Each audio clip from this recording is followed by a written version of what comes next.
కర్ణుడు మరణించిన తర్వాత శ్రీకృష్ణుడు అతని పాదాల దగ్గర తల వంచడం చూసి అర్జునుడు, మాధవ మీరు ఎందుకు అంత దుఃఖిస్తున్నారు అని అడుగుతాడు.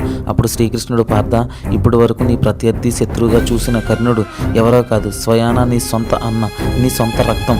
వివాహం కాకముందు సూర్యుని వరం వల్ల కుంతికి కలిగిన మొదటి పుత్రుడు. ఈ పృథ్వీపై నీతికి, దానానికి, వీరత్వానికి కర్ణుడికి సాటి లేరు.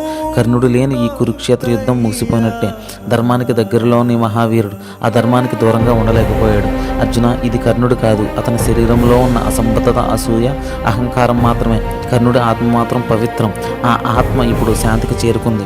కర్ణుడికి ద్వేషం కాదు, అతడి స్నేహానికి విలువనిచ్చి అతనికి గౌరవం ఇచ్చిన దుర్యోధన పక్షమే తప్పుదారిలో నడిపించింది అని శ్రీకృష్ణుడు చెప్తూ, యుద్ధం మొదలయ్యే ముందు కూడా కుంతి కర్ణుడితో, పాండవులు నీ తమ్ముళ్ళు, నువ్వు నా పుత్రుని అని చెప్పింది. అప్పుడు కర్ణుడు, యుద్ధం ముగిశాక కూడా మీకు 5 పుత్రులు ఉంటారు, కానీ అందులో నేను ఉంటానా, అర్జున ఉంటాడా అనేది దైవేచ్ఛ అని చెప్తూ, నేను నిజంగా కుంతి కుమారుడనే అయితే నాకు ఇది తెలిసిన రోజే నా జీవితం వేరేలా ఉండేది అని చింతిస్తాడు.